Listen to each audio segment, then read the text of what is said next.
There is a boundary. You cannot see it. No telescope will ever show it to you, no matter how powerful, no matter how long you wait, no matter how clearly the night sky above you happens to be on the sharpest night of the year. It is not hidden behind dust or blocked by the glare of nearby stars. It is not obscured by the atmosphere or limited by the sensitivity of current instruments. It is a boundary beyond which no information can ever reach you, not because nothing is there, but because the universe itself, the expanding fabric of space and time, prevents anything from beyond that boundary from ever arriving here, at this planet, in this solar system, in this galaxy, in the specific region of space that you occupy. The boundary is called the cosmological horizon, or the particle horizon, or simply the edge of the observable universe. And beyond it, physics says, is more universe. How much more is one of the most profound and most unsettling questions in all of science.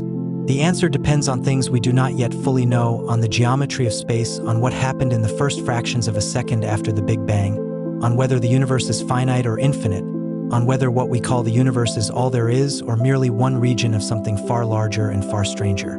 The honest answer, the careful answer, the answer that takes seriously both what we know and what we do not know, is this: beyond the observable universe, there is almost certainly more space, more matter, more galaxies, more stars, more of everything we see when we look through our best telescopes, continuing in all directions, further than light has had time to travel to reach us, further than we can see, further than we will ever be able to see no matter how long our civilization persists.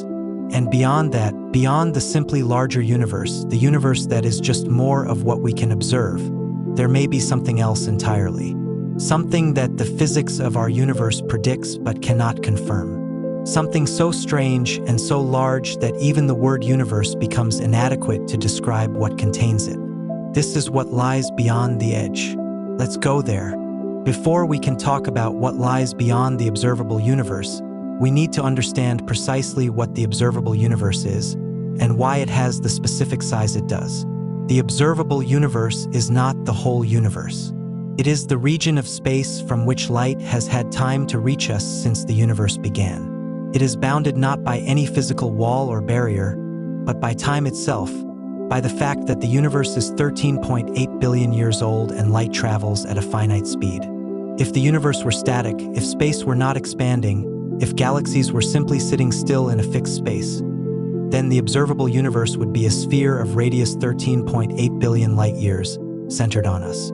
Everything within that sphere would have had time to send light that could reach us. Everything beyond it would be invisible, hidden by the simple fact that light from there has not yet had time to arrive. But the universe is not static. Space is expanding. Every point in space is moving away from every other point, not because galaxies are flying through space like shrapnel from an explosion, but because the space between them is stretching. The fabric of the universe itself is growing larger, carrying galaxies along with it the way raisins in rising bread dough move apart as the dough expands. Not because the raisins are moving through the dough, but because the dough itself is growing. This expansion changes the calculation dramatically. The light that we detect from the most distant objects in the observable universe was emitted not 13.8 billion years ago from objects 13.8 billion light-years away, but from objects that were, at the time of emission, much closer to us, and have since been carried much further away by the expansion of space. The most distant light we can detect was emitted when the universe was only about 380,000 years old, from matter that was then roughly 42 million light-years away.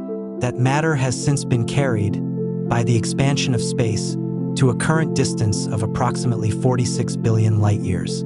The observable universe is therefore a sphere of radius approximately 46 billion light-years, not 13.8 billion. Because the space between us and the most distant objects has been expanding for the entire time the light was traveling, the objects that emitted that light are now much further away than the simple speed times time calculation would suggest. 46 billion light-years in radius. 93 billion light-years across. This is not a small thing.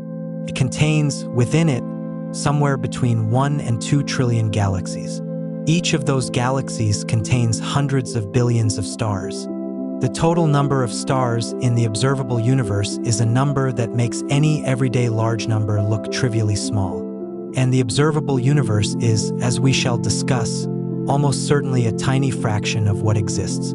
Everything we have ever seen, everything we have ever measured, everything our telescopes have ever detected, every photon that has ever landed on a detector, all of it comes from within this sphere.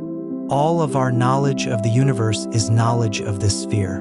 What lies beyond it is, by definition, beyond our direct observation, but not beyond our physics.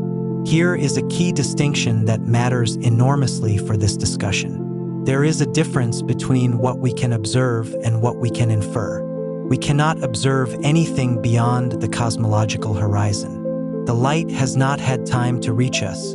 The information cannot travel faster than light, and light from beyond the horizon has been traveling toward us since the beginning of time and has not yet arrived. But we can infer what lies beyond the horizon using the physics we have learned from what we can observe. We can take the laws of nature, the equations of general relativity, the principles of quantum mechanics, the behavior of matter and energy, and extrapolate them beyond the region we can directly see. This is not speculation in the loose sense. It is the same kind of reasoning that allows a ship's navigator to calculate the position of a destination they cannot yet see, using the known laws of geometry and the measured speed of the ship. The destination exists. The physics describing how to reach it are known. The calculation is reliable even if the destination is beyond the horizon. The physics of cosmology allow us to make strong inferences about what lies beyond our cosmological horizon. And what those inferences suggest is both profound and deeply strange. Let's start with the most basic inference of all. The universe, as far as we can tell, is geometrically flat. This is a statement about the geometry of space on the largest scales, about whether the universe curves back on itself like the surface of a sphere, or curves away from itself like the surface of a saddle, or is flat like an infinite plane. These three possibilities, closed, open, and flat, have different implications for the universe's size and shape. A closed universe would be finite.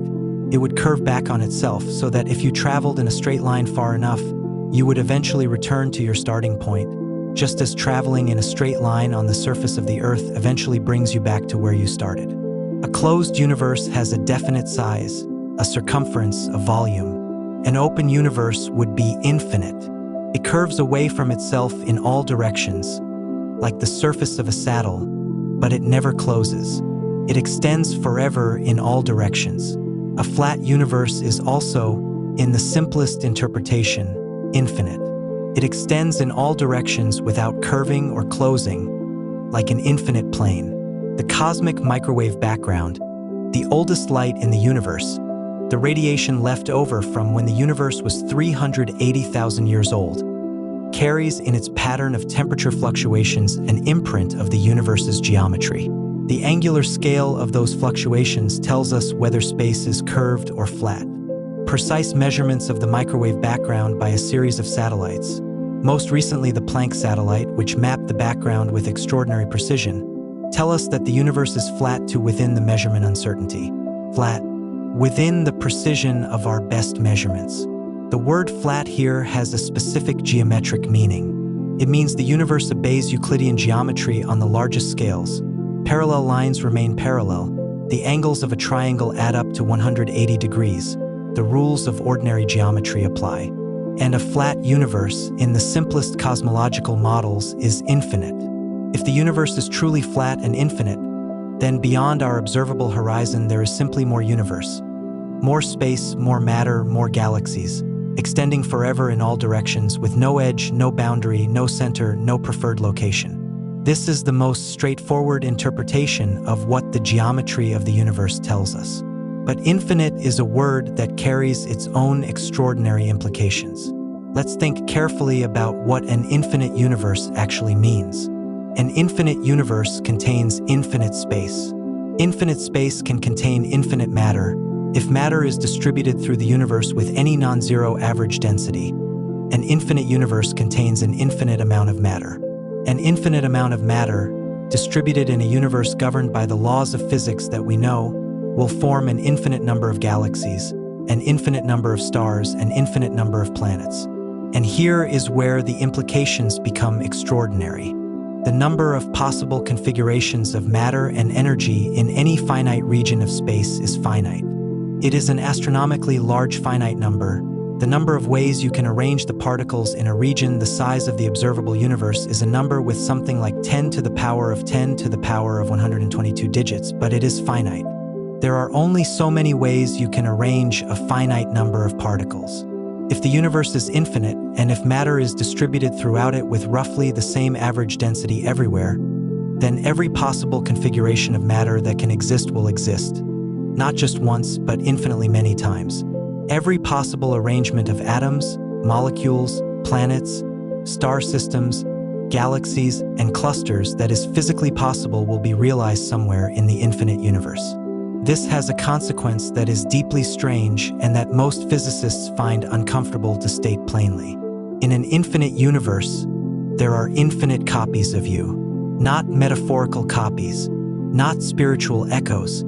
Physical copies, arrangements of atoms in the same configuration as your current body and brain, in the same configuration as your environment, identical in every measurable way. These copies exist in an infinite universe at distances so enormous that they are far beyond our cosmological horizon. But they exist. The nearest one, the nearest region of space where the exact configuration of particles matches the configuration of the observable universe, has been estimated by the cosmologist Max Tegmark to be at a distance of roughly 10 to the power of 10 to the power of 118 meters. This number is so large that writing it out in full would require more digits than there are atoms in the observable universe. But in an infinite universe, 10 to the power of 10 to the power of 118 meters is not far. It is simply a distance.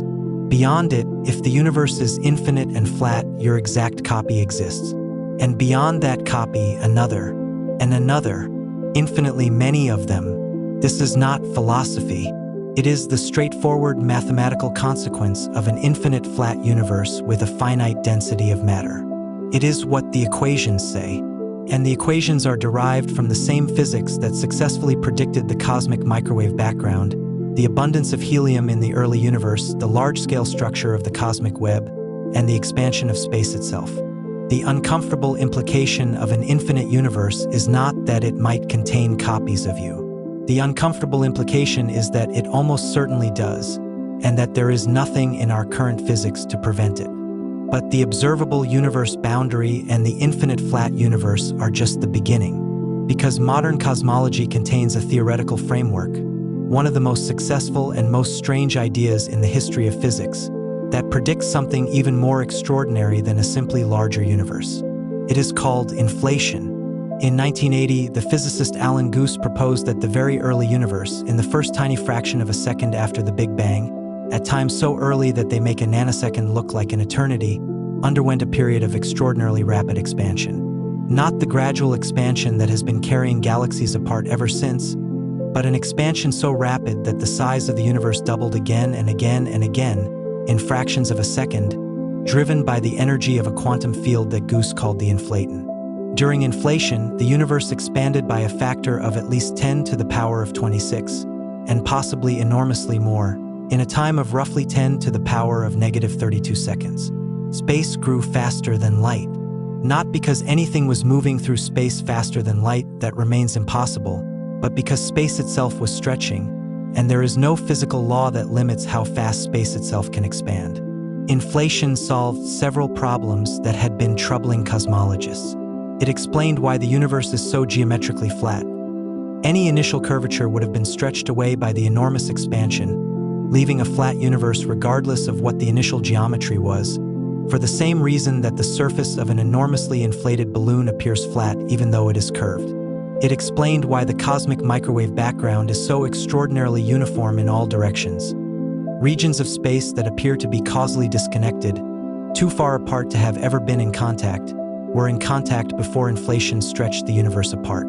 It explained the origin of the density fluctuations that seeded the formation of all the structure in the universe, quantum fluctuations in the inflaton field, stretched to cosmic scales by inflation. Inflation is not confirmed in the sense of being directly observed. But its predictions match the observed universe so well, the flatness, the uniformity, the specific pattern of fluctuations in the microwave background, that most cosmologists regard it as the correct description of the very early universe, even in the absence of direct observational confirmation. And inflation has an implication for what lies beyond our observable universe that is even more striking than the infinite flat universe. To understand inflation's implication for what lies beyond the horizon, you need to understand something called eternal inflation. The inflation field, the quantum field that drove the rapid expansion of the early universe, does not end uniformly everywhere at the same time. Quantum mechanics prevents this. Just as a radioactive atom decays at a random time rather than a predetermined one, the inflaton field decays, stops driving inflation at random times in different regions of space. In most regions, inflation ends, the energy of the inflaton is converted into particles and radiation, and a region of ordinary matter and energy is produced. But in some regions, by quantum chance, the inflaton field fluctuates upward rather than decaying. These regions continue to inflate. They continue to grow, and because they are growing faster than the speed of light, they rapidly dominate the volume of the inflating space. The result is a process that, once started, never globally stops. Inflation ends in local regions, producing what we call pocket universes, regions of non-inflating space where matter and energy can form galaxies and stars. But the inflating space between those pocket universes continues to expand exponentially, forever. New pocket universes are constantly nucleating within the eternally inflating background, like bubbles forming in a vast, ever-expanding foam. Our observable universe, everything we can see, the 93 billion light-year sphere that contains all the galaxies we have ever detected, is one such pocket universe. It formed when inflation ended in our region of the inflating space. The inflating background that surrounds our pocket universe continues to expand, and within it, other pocket universes are constantly forming. The structure of what lies beyond our observable horizon, in this picture, is not simply more universe like ours.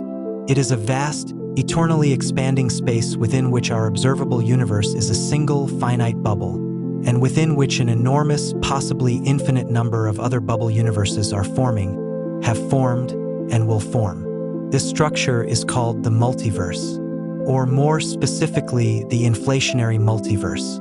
The Level 2 multiverse in Tegmark's classification, the eternal inflation landscape. It is the first of several possible types of multiverse that physics predicts, and it is arguably the most directly connected to our best current understanding of the early universe.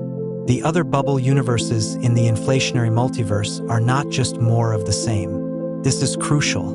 When inflation ends in a region of space, when a bubble of ordinary, non-inflating space nucleates within the eternally inflating background, the specific way that inflation ends determines the physical constants of the universe that results. The mass of the electron, the strength of the electromagnetic force, the value of the cosmological constant, the number of spatial dimensions. These parameters, which appear in our universe to have specific, finely tuned values, are determined by the physics of the inflaton field decay, and that decay can, in principle, produce different values in different bubble universes. This is the landscape of string theory. String theory, the leading candidate for a theory of quantum gravity, a framework that attempts to unify quantum mechanics with general relativity, predicts an enormous number of possible vacuum states, each corresponding to a universe with different physical constants. The number of possible vacuum states in string theory has been estimated at roughly 10 to the power of 500. Each one corresponds to a different set of physical laws, a different universe with different particles, different forces, different possibilities for structure and complexity.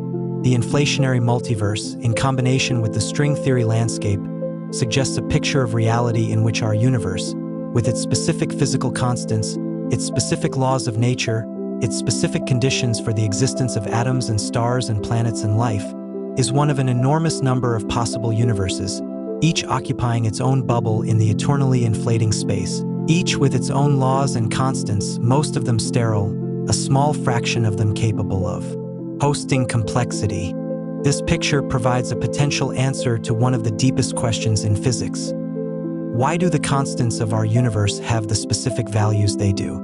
Values that seem, in many cases, to be extraordinarily fine-tuned for the existence of complexity, for atoms to be stable, for stars to burn at the right rate, for galaxies to form, for chemistry to be rich enough to support life. In a multiverse with an enormous number of possible sets of constants, the answer is simple. We observe the constants we observe because we exist in a universe where they have values compatible with our existence. Most universes have constants incompatible with complexity or life. We are in one of the rare ones where the constants work out, not because our universe was designed for us, but because we could only have arisen in a universe that permits our existence. This reasoning is called the anthropic principle. The anthropic principle is controversial. It explains our universe's fine-tuning by appeal to selection. We are in a universe with the right constants because we cannot be anywhere else. But to many physicists, this feels like explaining away a mystery rather than solving it. If we cannot observe the other bubble universes, cannot test whether they exist or what their constants are, then the multiverse hypothesis, however elegant, is difficult to distinguish from untestable speculation. This is one of the deepest tensions in modern cosmology. The inflationary multiverse is a natural and almost unavoidable consequence of our best current understanding of the early universe. But it predicts things that may be, in principle, unobservable. And a theory that cannot be tested is, from the strict empiricist perspective, not a scientific theory at all. We will return to this tension. For now, let's continue exploring the layers of what might lie beyond our horizon. Beyond the inflationary multiverse, beyond the bubbles within the eternally inflating space, there is another level of possible reality that physics points toward: the quantum multiverse. This is the many-worlds interpretation of quantum mechanics, the framework proposed by Hugh Everett in 1957 and taken seriously by a significant fraction of physicists today, in which the apparent randomness of quantum measurements is not genuine randomness but the splitting of the universe into branches, one for each possible outcome. When a quantum system is measured, when an electron spin is determined, when a photon passes through a polarizer, when any quantum event occurs, the universe does not randomly select one outcome. Instead, all outcomes occur, each in a separate branch of reality. The branches do not interact. From within any branch, the other branches are invisible and inaccessible, but they are all equally real. The many-worlds interpretation, if correct, means that beyond our observable universe, and in a very different sense than the inflationary multiverse, there exists an incomprehensibly vast number of parallel versions of reality. Not in a different region of space, but in a different branch of the quantum wave function. Not separated by distance, but separated by the structure of quantum reality itself. These parallel branches are not observable. There is no experiment that can detect them, no signal that can pass between branches, no way to confirm their existence from within a single branch. This makes many worlds, like the inflationary multiverse, difficult to test in the conventional scientific sense. But the many worlds interpretation is not adopted as a philosophical preference. It is adopted because it is the simplest interpretation of quantum mechanics that takes the mathematics completely seriously. The Schrödinger equation, the equation that describes how quantum systems evolve, does not predict wave function collapse. It predicts all outcomes occurring simultaneously. Many worlds takes this prediction literally. All outcomes occur. All branches are real. If you take seriously the two most successful theories in physics, general relativity and quantum mechanics, and follow their logic as far as it goes, you arrive at a picture of reality that contains not just more space beyond our horizon, not just other bubble universes in an inflating background, but an incomprehensibly vast proliferation of parallel realities, each one as real as the branch we inhabit, each one equally governed by the same physical laws, each one containing its own version of every quantum event that has occurred since the beginning. The beyond is not just more space. It is more reality, in a sense that challenges every intuition about what reality means. Let's come back to something more observationally grounded. Because beyond the theoretical frameworks of inflation and quantum mechanics, there are things we can infer about the universe beyond our horizon from direct observation, Not observation of the beyond itself, which is impossible, but observation of patterns in what we can see that carry information about what we cannot. The most powerful of these tools is the cosmic microwave background. The cosmic microwave background is the oldest light in the universe. It was emitted approximately 380,000 years after the Big Bang, when the universe had cooled enough for electrons to combine with protons and form neutral hydrogen, a moment called recombination. Before recombination, the universe was a hot, dense plasma opaque to light. After recombination, the universe became transparent, and the photons that had been trapped in the plasma were free to travel through space. Those photons are still traveling. They fill the universe in every direction, carrying the imprint of the universe as it was 380,000 years after the Big Bang. They have been redshifted by the expansion of space from their original wavelengths in the visible and infrared to microwave wavelengths, hence the name. They arrive at our detectors as a faint glow of microwave radiation, almost perfectly uniform in all directions. Almost perfectly uniform, but not perfectly. The tiny variations in temperature across the microwave background, fluctuations at the level of 1 part in 100,000, carry an enormous amount of information.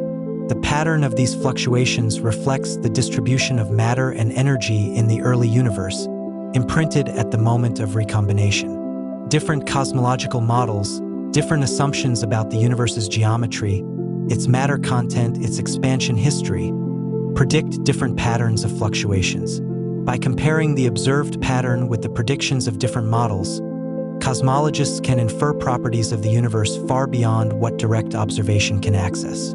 What the microwave background tells us about the universe beyond our horizon begins with the flatness measurement we discussed. The universe appears geometrically flat, pointing toward an infinite or very large universe. But it goes beyond that. The specific pattern of fluctuations in the microwave background carries information about the universe at a time when the observable universe was much smaller than it is now, when regions that are now beyond our observable horizon were within it. The physics of the early universe, the behavior of matter and radiation before recombination, left specific signatures in the fluctuation pattern that depend on conditions across a region larger than our current observable universe.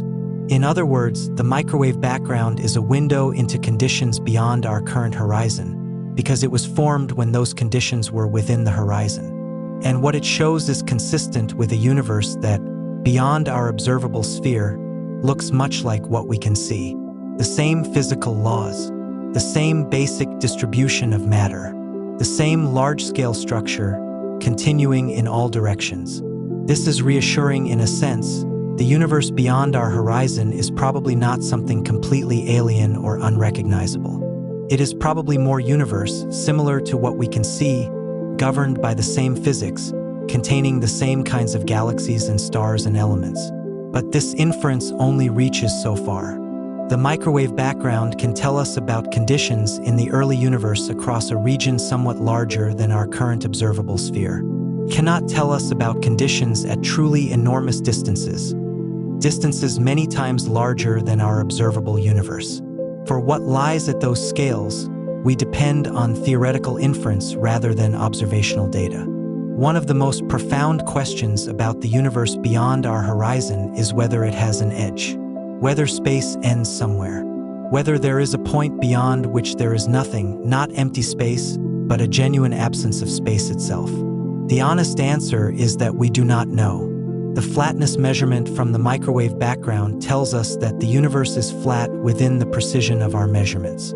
But this does not definitively establish that the universe is infinite. A universe that is very large but finite, a universe with a specific geometry that closes back on itself on scales much larger than the observable universe, would appear flat on the scales we can measure because the curvature would be too gentle to detect. Think of the surface of the Earth. On human scales, the Earth appears flat.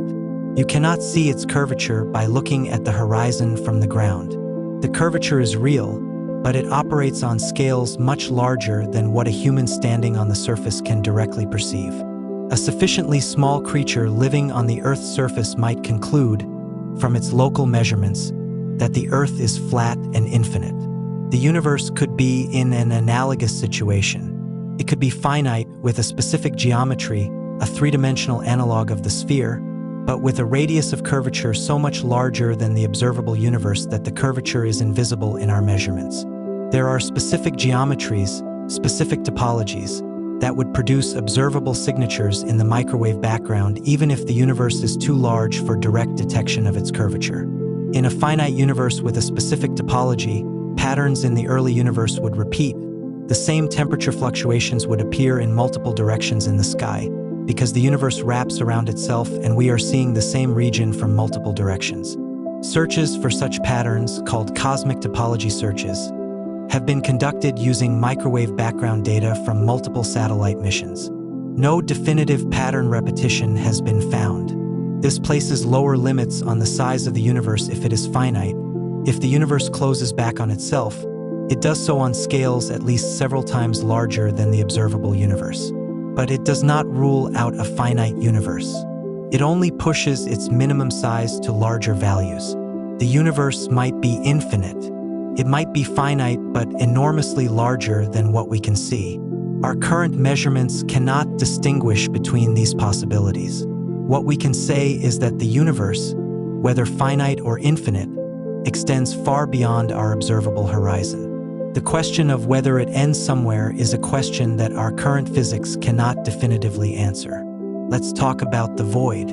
Not the philosophical void, not the metaphorical emptiness, but the actual enormous regions of nearly empty space that punctuate the cosmic web. Within our observable universe, the distribution of matter is not uniform. It is organized into the cosmic web filaments and sheets of galaxies surrounding enormous voids, regions of space tens to hundreds of millions of light years across that contain very little matter. These voids are the most abundant structures by volume in the observable universe. Most of the space in the observable universe is void. In our local region of the universe, we are situated near what some cosmologists have described as a local void or local underdensity, a region of somewhat lower than average matter density, a few hundred million light years across, centered roughly on the Milky Way.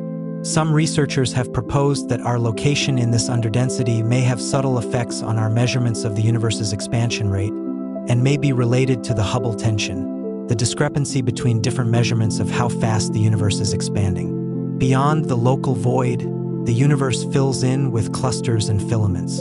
And beyond our observable horizon, the same structure almost certainly continues, voids and filaments and clusters, the cosmic web extending through a universe that is, by any measure, mostly empty space punctuated by the bright condensations where matter has gathered under gravity. But there is a question about the very largest scales larger than any void or filament or supercluster we have observed, and it is a question that goes to the heart of one of the fundamental assumptions of modern cosmology. On the very largest scales, is the universe truly uniform? This is the cosmological principle, the assumption, built into the foundations of modern cosmology, that the universe is homogeneous and isotropic on sufficiently large scales, that it looks the same in all directions and has the same average properties everywhere. The cosmological principle is what allows cosmologists to write equations that describe the universe as a whole, rather than needing to account for every local variation. The cosmological principle is not proven. It is an assumption justified by observations that show the universe becoming more uniform at larger scales.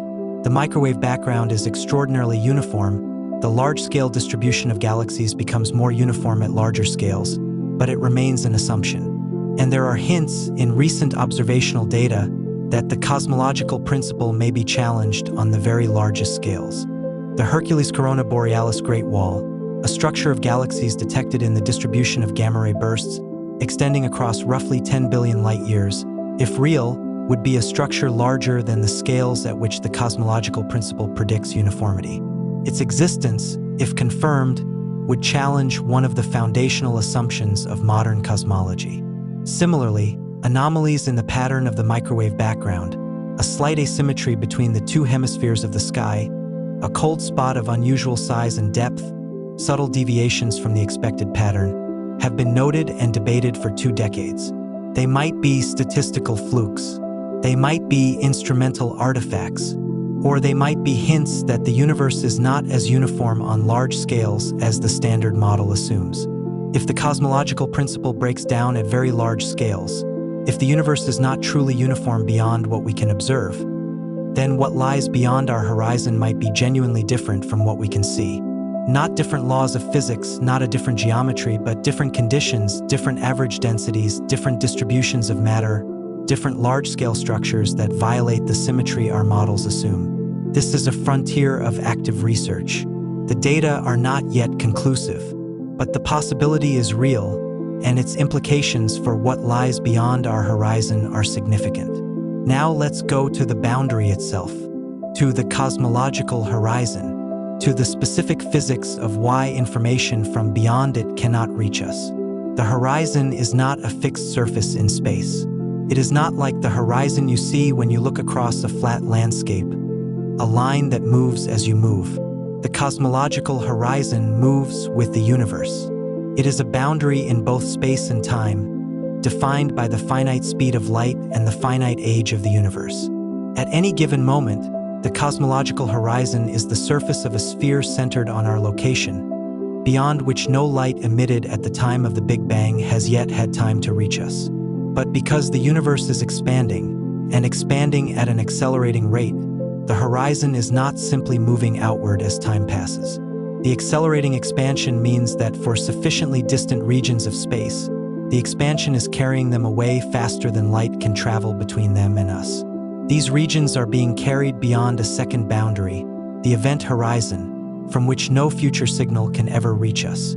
The event horizon is more final than the cosmological horizon. The cosmological horizon marks the limit of what we can see now.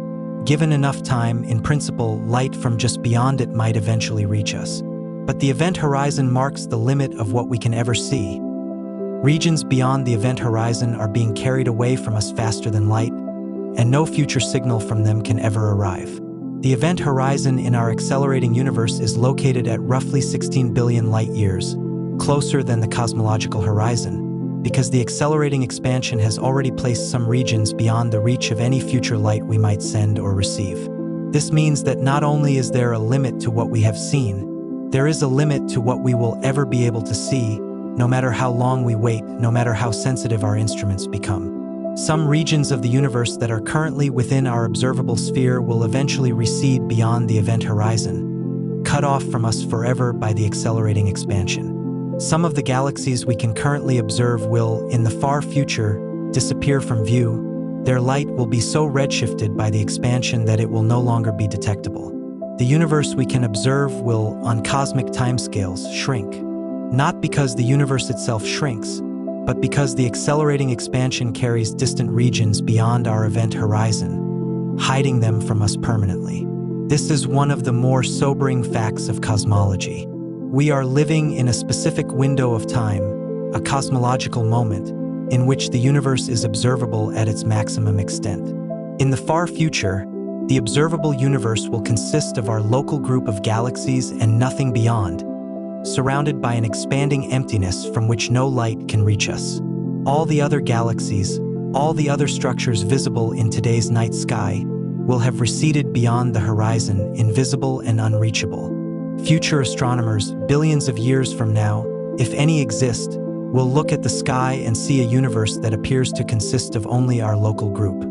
They will have no direct evidence of the vast cosmic structure we can see today. The evidence will have literally disappeared over the horizon. We are fortunate to exist at this moment, when the universe's history is still legible in the sky. Let's talk about what the physics of the very early universe, specifically the process of inflation, implies about the size of the universe beyond our horizon. Inflation, as we discussed, expanded the universe by a factor of at least 10 to the power of 26 in fractions of a second. This number is the minimum, the inflation required to solve the flatness and horizon problems of cosmology. The actual amount of inflation could have been, and in most models was, very much larger. In the simplest models of inflation, the universe inflated for a period that produced a total universe many times larger than the observable universe. How many times larger depends on the specific inflationary model, but a typical estimate is that the total universe, the region that was inflated from a single causally connected patch, is at least 10 to the power of 23 times larger than the observable universe in linear scale, and correspondingly larger in volume. 10 to the power of 23 times larger in linear scale means 10 to the power of 69 times larger in volume. The observable universe, which contains 1 to 2 trillion galaxies, would be 1/10 to the power of 69th of the total universe. The total universe would contain, by this estimate, roughly 10 to the power of 80 galaxies or more. 10 to the power of 80. The observable universe has roughly 10 to the power of 12 galaxies. The total inflationary universe has roughly 10 to the power of 80. The ratio between them, 10 to the power of 68, is an incomprehensible number. It means that the observable universe, which already contains structures so large that the word vast seems inadequate, is to the total universe what a single bacterium is to the observable universe. And this is still just the region inflated from a single causally connected patch, before considering eternal inflation and the other bubble universes. In the eternal inflation scenario, the total amount of space that has ever been produced is infinite. Not very large, not enormously large, infinite. The eternally inflating background has been producing space at an exponential rate since the beginning, and since inflation never globally ends, the total amount of inflated space is without limit. Our observable universe, with its trillion galaxies and its incomprehensible span of 93 billion light-years, is an infinitesimal speck in this picture. Not metaphorically, mathematically, its fractional contribution to the total volume of existence is, in the eternal inflation picture, 0. Exactly 0 in the limit of infinite inflation. This is what physics predicts lies beyond our horizon. Not just more, infinitely more. Here is where we need to step back and ask a question that physicists themselves debate with great seriousness. Is any of this real? The inflationary multiverse, the string theory landscape, the eternal inflation producing infinite bubble universes, these are predictions of theoretical frameworks that are themselves not fully confirmed. Inflation, as we discussed, is strongly supported by observation but not directly confirmed. String theory is the leading candidate for quantum gravity but has not produced a unique, testable prediction that distinguishes it from alternatives. The multiverse is a consequence of these frameworks and shares their observational status. This raises a fundamental question in the philosophy of science. If a theory predicts things that are in principle unobservable, other bubble universes separated from us by eternally inflating space, parallel branches of the quantum wave function, does that theory count as science? The question matters because science is normally defined by the ability to make predictions that can be tested and potentially falsified. A theory that predicts only things we can never test cannot be falsified. And a theory that cannot be falsified by the criterion proposed by philosopher Karl Popper is not a scientific theory. But this standard, strictly applied, would eliminate large portions of modern physics. The interior of black holes is in principle unobservable.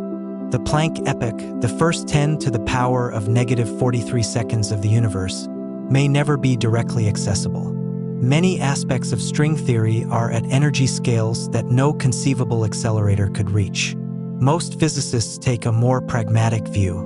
A theory is scientific if it makes some testable predictions, even if other predictions are unobservable. Inflation makes many testable predictions, and most of them have been confirmed. The eternal inflation aspect of inflationary theory is untestable in the direct sense, but it follows from the same framework that produces the testable predictions. If the framework is correct, if inflation happened, then eternal inflation probably happened too, even if we cannot observe the other bubbles.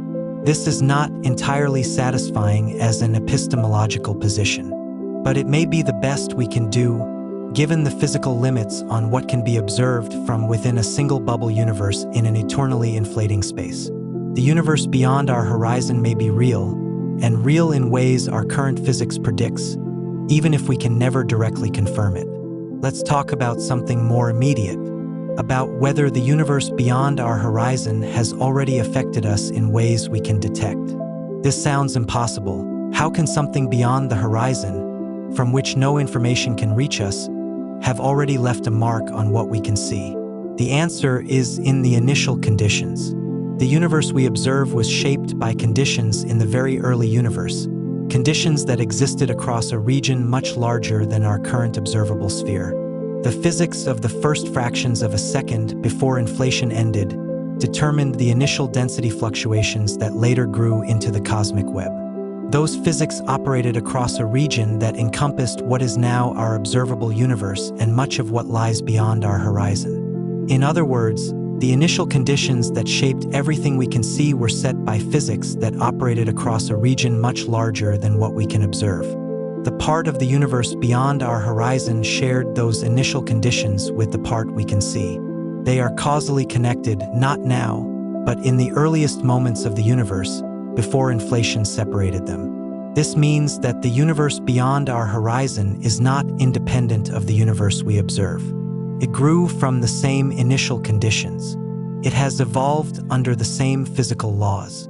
Its large-scale structure is statistically correlated with the large-scale structure within our observable sphere.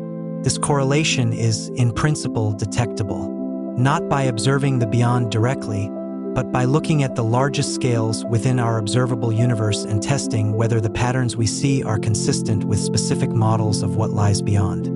The microwave background is again the key tool. The largest scale fluctuations in the background, the patterns that span the entire observable sky, are sensitive to conditions across the full region of the early universe that contributed to our observable sphere. By studying these largest scale patterns, cosmologists can probe the statistics of the universe on scales comparable to or larger than the observable universe. Some of the anomalies noted in the microwave background, the asymmetry between hemispheres, the low power at large angular scales, the alignment of certain multipoles, have been interpreted as possible hints about the universe beyond our horizon. Some researchers have proposed that these anomalies reflect the influence of specific large-scale structures, voids, concentrations of matter, that extend beyond our observable sphere and have shaped the largest scale fluctuations in the microwave background. These interpretations are speculative and not universally accepted. The anomalies could be statistical flukes or could be explained by more mundane physics within our observable sphere. But they represent a genuine scientific program, an attempt to use the observational data we have to infer something about conditions beyond the horizon. If the anomalies are real, and if they do reflect the influence of structures beyond our horizon, then we already have a faint imprint of the beyond on the sky above us. Not a direct observation, not information transmitted from beyond the horizon, but a statistical signature left in the initial conditions of the universe that extends beyond what we can see. Let's now think about what it would take to ever know with certainty what lies beyond our cosmological horizon. The straightforward answer is, we cannot know in the direct observational sense. The horizon is a fundamental physical limit. Light from beyond it has not reached us. No signal can travel faster than light. The information simply is not available here, at this location, at this time. But there are two ways in which the situation could change. The first is time. As the universe ages, light from slightly more distant regions arrives. The observable universe grows slowly, in the sense that its radius grows by 1 light-year per year, which is a negligible fractional expansion given its current 46 billion light-year radius. Over billions of years, light from regions currently just beyond the horizon will arrive, and those regions will become observable. But this is exactly cancelled, in an accelerating universe, by the event horizon shrinking. As the accelerating expansion carries distant regions beyond the event horizon, the set of things that will ever be observable is fixed. It does not grow indefinitely. Light from regions currently just beyond the cosmological horizon will eventually arrive, but for every region that enters our observable sphere, other regions are simultaneously carried beyond the event horizon and lost. The total information available to us in the future is bounded. The accelerating expansion has placed a ceiling on how much of the universe we will ever be able to observe. The second way the situation could change is theoretical. If a theory of quantum gravity, a framework that successfully unifies general relativity and quantum mechanics, were developed and confirmed, it might provide indirect evidence about conditions beyond the observable horizon through purely theoretical means. If we knew the exact laws governing the earliest moments of the universe, and those laws uniquely predicted the initial conditions across a region larger than the observable sphere, we could in principle calculate what lies beyond our horizon without observing it directly. This is speculative. We do not yet have a confirmed theory of quantum gravity. String theory is the leading candidate, but it is incomplete and has not yet made uniquely testable predictions. Loop quantum gravity, another approach, is also incomplete. The theoretical tools needed to calculate the initial conditions of the universe from first principles do not yet exist. But the possibility is not excluded. The history of physics is full of cases where theoretical reasoning, guided by the available evidence, successfully predicted things that could not be directly observed. The existence of neutrinos was predicted from the conservation of energy and angular momentum decades before the first neutrino was directly detected. The existence of black holes was predicted from general relativity before any black hole was observed. Gravitational waves were predicted by Einstein a century before their first detection. The universe beyond our horizon is predicted by the physics we have. Whether it will ever be confirmed by observation is a question that the current state of physics cannot answer. Let's spend some time with the numbers, because the numbers here are genuinely extraordinary, and sitting with them is a different experience than simply reading them. Our solar system is about 100 astronomical units across, 100 times the distance from the Earth to the Sun, about 15 billion kilometers. Our galaxy, the Milky Way, is about 100,000 light-years across. 1 light-year is roughly 9.5 trillion kilometers. The Milky Way spans nearly a quadrillion kilometers. The local group, our cluster of about 50 galaxies, spans about 10 million light-years. The Laniakea supercluster, as we discussed in the Great Attractor context, spans about 500 million light-years.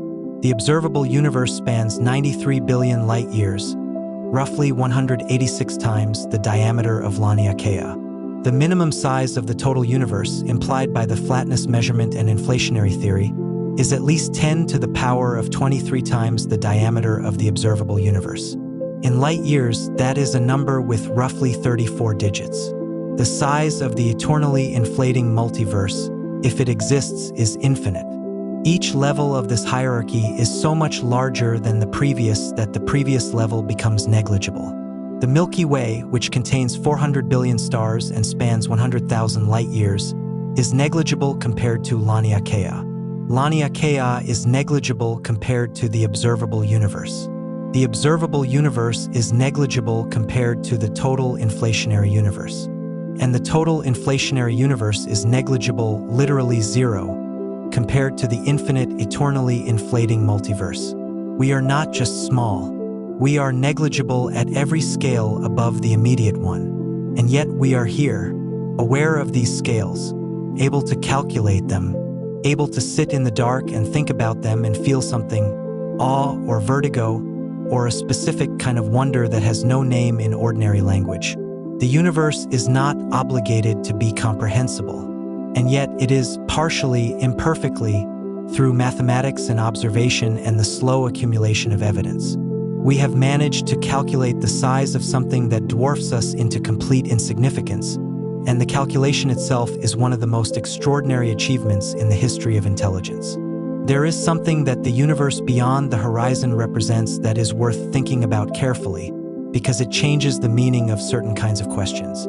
One of the deepest questions in philosophy is, why does this universe exist rather than some other possible universe? Why these laws, these constants, this specific configuration of reality rather than any of the infinite number of configurations that are logically possible? In a universe with a multiverse beyond its horizon, a universe where inflation has produced an enormous number of other bubble universes with different physical constants, or where quantum mechanics has branched into an enormous number of parallel realities, this question has a different character than it would in a single, finite universe. If there is only one universe, then the specific laws and constants of that universe demand explanation. Why is the electron mass what it is? Why is the cosmological constant so small? Why are the nuclear forces strong enough for stars to burn, but not so strong that all hydrogen was consumed in the Big Bang? These fine-tunings seem to cry out for an explanation, for a reason why this specific combination of values, out of all possible combinations, is the one that is realized. In a multiverse, the question loses some of its force. If all possible combinations of physical constants are realized in different bubble universes, then the fact that we observe this specific combination needs no special explanation. We observe it because we can only exist in a universe where it permits our existence. The fine-tuning is real. Most universes with different constants would not permit life, but it is not mysterious. It is the expected observation, given that we are here to observe. This is either a profound insight or a frustrating evasion, depending on your perspective. It is a profound insight if you believe that the cosmological coincidences, the fine-tunings that permit atoms, stars, and life are genuine, and that the multiverse provides the only available natural explanation for them without invoking design. It is a frustrating evasion if you believe that scientific explanation requires more than the observation that we could not be here to observe otherwise, that the anthropic principle, however logically valid, explains too much and too little, and that a real explanation of our universe's constants requires a deeper theory that uniquely predicts them. This debate is ongoing and unresolved. But the fact that physics leads us here, to questions about the meaning of explanation, about the nature of existence, about what it means for a universe to be real, is itself extraordinary. The universe beyond our horizon has philosophical consequences that reach back into the observable universe and change how we think about the one we inhabit. There is something personal in all of this that is worth sitting with. You exist in a specific place in the universe, on a specific planet, in a specific solar system, in a specific galaxy, in a specific region of the cosmic web. Your location is specific and unrepeatable in the observable universe. There is no other planet in the observable universe with exactly your history, your chemistry, your evolutionary trajectory. But in an infinite universe, in a universe that extends beyond our horizon in all directions, containing infinite space and infinite matter, your specific configuration of atoms is not unique. As we discussed, the nearest copy of you in the infinite flat universe beyond our horizon is at a distance of roughly 10 to the power of 10 to the power of 118 meters. An incomprehensible distance, but a finite one. And in the eternal multiverse, there are infinite versions of the observable universe. Infinite bubble universes, most of them radically different physical constants, different numbers of particles, different histories entirely. But a fraction of them, infinitely many of them, would have physical constants similar to ours, would have produced galaxies and stars and planets, and by the same chain of events that produced you, produced beings very similar to you. You are, in the most precise physical sense, not alone in the universe. Not just in the sense that the observable universe probably contains other life. In the deeper sense that an infinite universe necessarily contains infinite copies, infinite variations, infinite versions of the story that led to you. Most of those versions are not you. They made different choices, experienced different events, became different people. But they share your origin, the same Big Bang, the same physical laws, the same basic structure of reality. In an infinite universe, every possible human story is lived out, somewhere, by someone. Every choice you did not make, someone made. Every life you might have had, someone is living. Every thought you have had, infinite minds have thought. This is not comforting in the way that a simpler story might be comforting. It does not tell you that your specific life, your specific choices, your specific story matter in any cosmically significant way. But it does say something about the richness of what exists. The universe, in all its extension beyond our horizon, in all its possible bubble universes and quantum branches, contains a staggering, incomprehensible abundance of existence, of experience, of the raw fact of things being rather than not being. You are one instance of that abundance, one specific, unrepeatable instance in the observable universe, one of infinitely many instances in the full universe beyond. The beyond is not empty, it is full. Let's return to the physics one more time, because there is one more extraordinary implication of what lies beyond our horizon that we have not yet discussed: the possibility of bubble universe collisions. In the eternal inflation scenario, bubble universes nucleate within the eternally inflating background and expand. our bubble, our observable universe, and whatever lies beyond our horizon within our bubble, is one of many bubbles expanding within the inflating space. As these bubbles expand, they can collide. A collision between two bubble universes would be an event of extraordinary violence. The meeting of two regions of space with different vacuum energies, the release of an enormous amount of energy at the interface. Such a collision would not, in general, destroy either bubble. The interface would propagate through each bubble at some fraction of the speed of light, and the collision would leave an imprint on the physics within each bubble, including, potentially, on the cosmic microwave background within our bubble. If our bubble has collided with another bubble in the past, if the edge of some other bubble has swept through our region of space, leaving its mark on the initial conditions of our universe, that collision might be detectable as a specific pattern in the cosmic microwave background. A disk of temperature anomaly, a circular imprint, corresponding to the geometry of the collision. Searches for such patterns in the microwave background have been conducted. No definitive collision signature has been found. This either means our bubble has not collided with another, or means the collision signature is too subtle to detect with current instruments, or means that bubble collisions do not occur on timescales relevant to our universe's history. But the possibility is real. The universe beyond our horizon, the other bubbles in the inflationary multiverse, may already have touched us, may already have left a mark. We are looking for it. The edge of the observable universe is not the end. It is a horizon, like the horizon you see when you look across an ocean. Not a wall, not a boundary where the world stops, but the limit of your current sight, beyond which the world continues in ways you cannot directly perceive. Beyond our cosmological horizon, the universe almost certainly continues. More space, more galaxies, more stars, more matter following the same physical laws that govern everything we can observe. An extension of what we see, statistically similar to what we see, following the same rules, containing the same kinds of structures. Beyond that, beyond the simply larger universe, physics predicts something stranger. A multiverse of bubble universes, each with its own physical constants, each containing its own version of reality. An eternally inflating background that has been producing space and bubbles since the beginning and will continue to do so forever. An infinite hierarchy of possible realities, from the mildly different to the radically alien.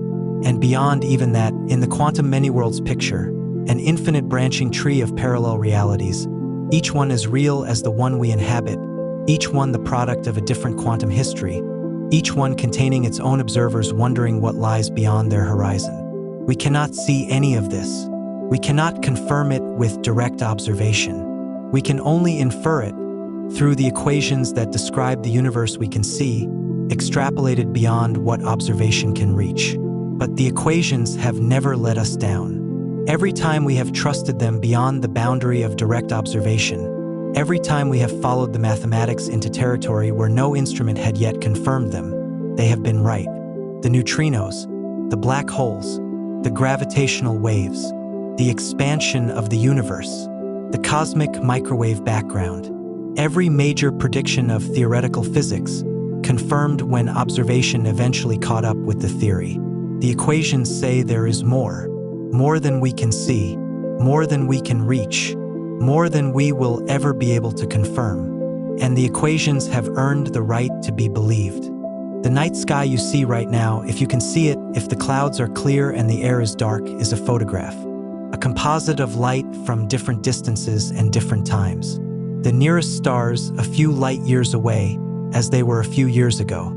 Distant galaxies billions of light years away, as they were billions of years ago.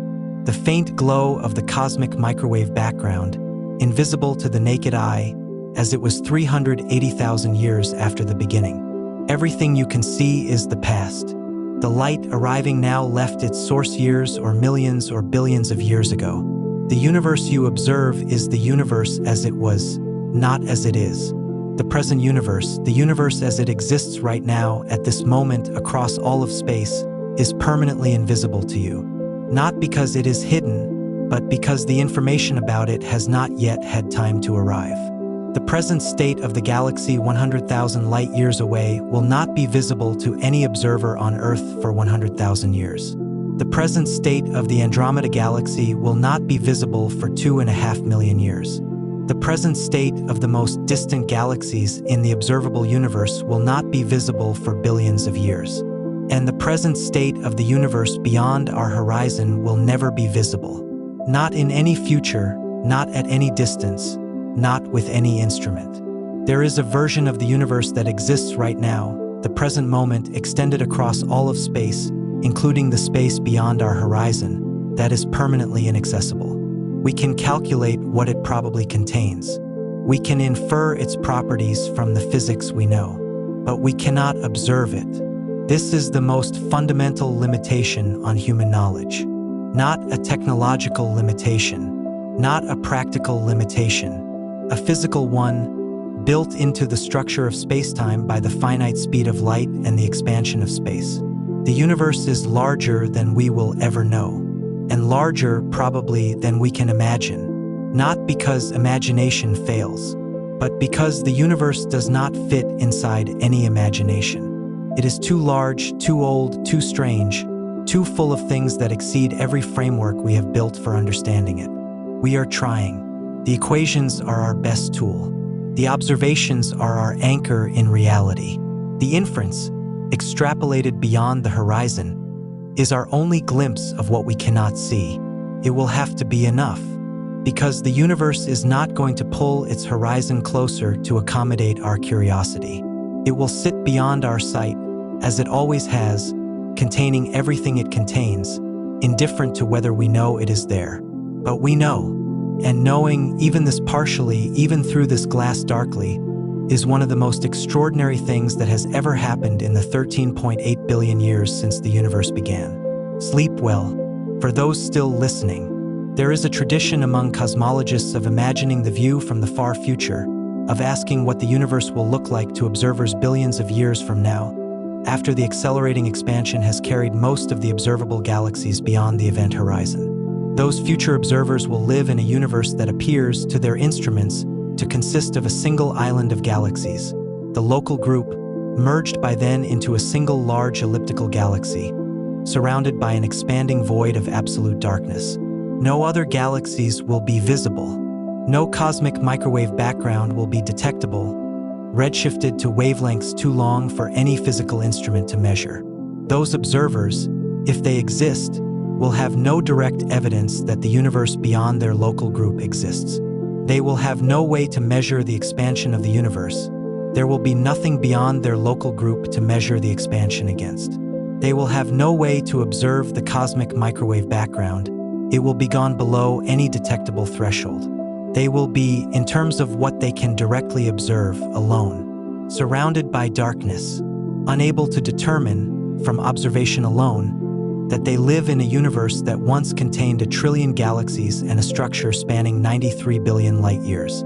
If they have access to the scientific records of their civilization, if the physics and astronomy developed in earlier epochs survives in their knowledge base, they will know what lies beyond their horizon. They will know it from theory and from the historical record, not from current observation. If they do not have that record, if the scientific knowledge of the current era is lost, they will look at the sky and see a single island of stars in an infinite darkness, and they will have no way to know that the darkness contains anything at all. We are fortunate. We live in the epoch when the universe is most legible, when the cosmic web is observable, when the microwave background is detectable, when enough galaxies are visible to reveal the large-scale structure, when enough evidence is available to infer what lies beyond the horizon. This moment, this specific cosmological epoch, is the richest time in the universe's history for observational cosmology. It will not last. The evidence will fade as the expansion carries it away. The window will close. We are looking through it now. We should look carefully. The universe beyond the horizon is there. Physics says so. The equations say so.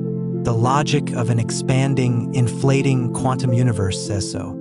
And somewhere in that beyond, in the vast extension of space beyond our sight, in the other bubble universes nucleating in the eternal inflation, in the parallel branches of the quantum wave function, The story of existence continues in ways we will never know. But it continues. The universe is not just what we can see. It is everything. Sleep well,